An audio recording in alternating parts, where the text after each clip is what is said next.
What is up, everyone? Brothers Williams here, coming at you with a character analysis. Today we are talking about Boba Fett and why he's so cool. Yeah, so we want to talk about Boba Fett. He comes really into existence in the fifth Star Wars movie. Says a couple lines, and then that's about it. Like, what makes this character so cool and so iconic? Why is he so appealing to people when he barely did anything in these movies?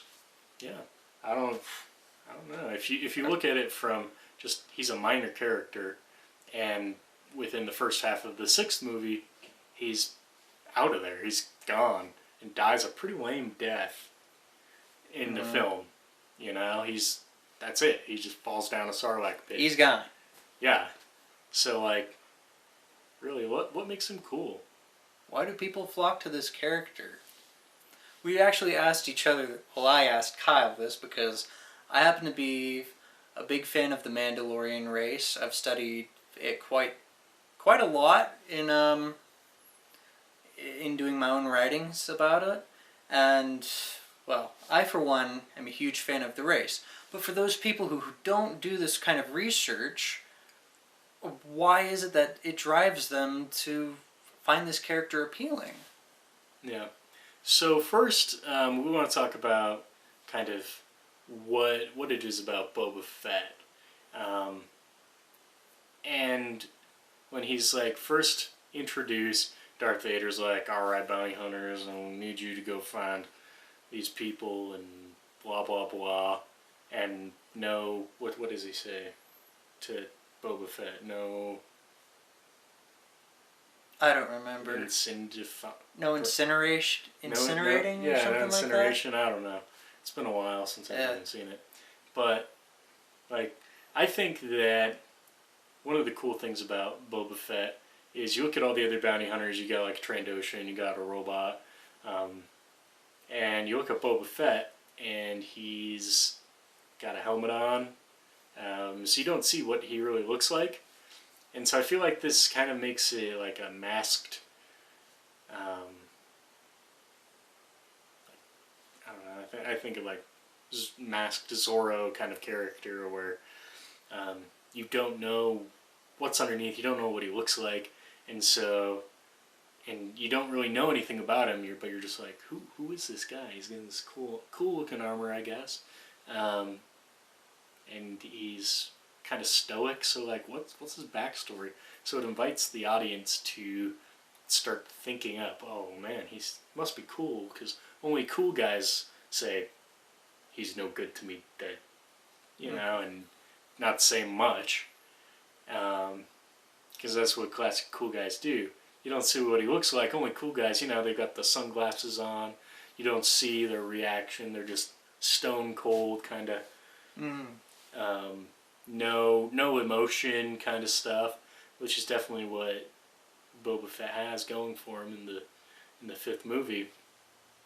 And he's got a spaceship called the Slave One, which is like edgy and cool, and so you're like, man, this guy must be a bad A. If he's got a ship called the Slave One, he doesn't freak out and do all these stupid stuff. He's just like cool, never takes off his helmet, because he's like, yeah, whatever, I don't care.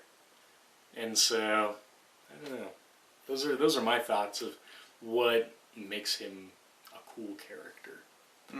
I'd have to agree. A lot of the things about Boba Fett that drives the audience to like him is this ability to sort of personify themselves onto him, because he's this masked figure. You don't know what he looks like underneath. He could be anybody. So it kind of gives the audience a way to put themselves in the armor without giving it too much or taking away too much from the character that's on the screen. On top of all that, he's got, you know, the cool attitude. He doesn't freak out, like you said. He's got all these cool weapons, a jetpack, a blaster. Han Solo's afraid of him. And he's hired by the biggest gangster in the galaxy. So, you know, he's got to be good at what he does. Otherwise, no one would pay for his service. And of course, He dies, quote unquote, in the 6th movie. It has yet to be seen if he survived the Sarlacc pit. We'll find out what Disney decides to do with that, if anything. Yeah. But from what we've learned from the prequels, Boba Fett is a clone of his father, Jango Fett, who we get a little more backstory from. He is a Mandalorian, so by blood, they're Mandalorians. They're bounty hunters by trade. So they're great fighters. War's a part of their culture, and the armor is very symbolic of their culture as well. Jango Fett's the original owner of the Slave One, and the Fett legacy is, well, there's a lot to it, because the clone army is all Jango Fett's clones, so you've got clones out there after the movies who've had children, some who marry Jedi, so the Fett genome is pretty spread out in the galaxy. But along with that, we get a little more into the kind of life that Boba Fett had. Growing up, he's a clone, but he's different from the rest of his clones. He's a true clone. So that makes him special compared to his other brothers who aren't pure like him. So he has to live up to the name of Fett in a way that they don't, a way that they can't. And his hatred for Jedi is well justified when we see that Mace Windu kills his father right before his eyes. And that's really what sets Boba down his path to become a bounty hunter, to avenge his father's death, to not like the Jedi or their idealism, because they preach peace but they're willing to kill his own father. I mean, come on, who's going to want to follow that? So it gives a little more for Boba Fett in that respect, but we still get a lot of leeway into, well, how did he grow up after that? How did he get his training? Who did he fight along the way to become Boba Fett that we know in the 5th movie? Yeah. So I think a lot of kind of what I'm getting, what we're both saying, is a lot of it is the mystery of who is Boba Fett, you know? And in some aspects, we do learn more about him in Episode 2, about where he comes from, his background. But even then, like, there's not a lot of Boba Fett necessarily in it. I mean, he's just a kid, and you see kind of the formative things that happen to him.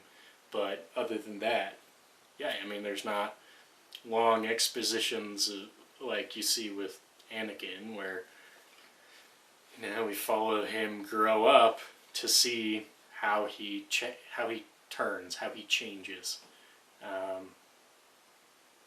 So a lot of mystery, I think, is what gives Boba Fett his awesomeness, his coolness. Because a lot of people are just like, man, Boba Fett, yeah, he's cool. And it's like, well, why is that? I mean, there's nothing, like, does he do anything super cool in Episode 5 and 6? Not really. He just says a few cool lines. I mean, Episode 6, he does a jetpack thing, right? Yeah, he has a jetpack. You see him use his jetpack. He stands there looking cool. Yeah. Yeah, that's... Yeah, that was about it. Yeah, I mean, so there's not a lot that he does that really kind of justifies, in our minds, the kind of love, like the passionate love of Boba Fett. Like, Boba Fett is so cool, to get people to build armor sets and go to Comic-Cons as Boba Fett. And, like, everybody's like, yeah, man, I want to get a picture of Boba Fett. Because, I mean, I did that when I was at Comic-Con once. Yeah, that was awesome. I didn't take too many pictures. But with Boba Fett, I did. We weren't passing that up. So, I mean, like, even ourselves, we're like, Boba Fett's so cool. But when you, like, look at add everything up, you're like, well, this is strange. Why we all think he's so cool when there's not a ton of cool stuff that he does. I mean, Luke does cooler moves than Boba. Mm. I mean, he whines a lot more, so I guess that's a negative in Luke's favor, but... I think with that in mind, part of it is the fact that he has the mask. He's able to hide all these weaknesses that he has. He's True. able to hide his traumatic childhood, his having to grow up alone. All of that is hidden behind his mask. So all you get to see is this confidence, this coolness, this attitude of, you don't mess with me and I'll let you live. Yeah, he's kind of aloof, in a sense. He's kind of just like, yeah, whatever. I'm a bounty hunter. You know, like the mask helps increase that persona of aloofness. Because you're like, damn phone. Yeah, so it creates this aloof... Okay. Brain malfunctioning now. So, his aloofness is that he's just... I mean, he's a bounty hunter, so he doesn't really care who he works for. He's just in it for the money. And then you don't see his reactions because of the helmet. And, like, you never even see his skin. Like, that's how little you... I mean, for all we know, he could have not even been human-ish. Mm-hmm. You know, not human... Which wouldn't have been unheard of for Mandalorians. They adopted a lot of different races. Yeah, so, I mean, we don't have a freaking clue what he looks like. But we're just like, alright, he's super cool. Yeah. Because he's aloof, and you know, that's one of the things that makes people cool, is they're just like, whatever, it don't matter. Mm-hmm. So, yeah, anyway. Yep, those are our thoughts on Boba Fett and why he's cool, why people are drawn to him. If you have any thoughts as to why that might be, let us know. If you think we're wrong, let us know anyway. Leave a comment down below. Like, subscribe if you haven't already. And we will see you guys in the next video. And that, as they say, is that.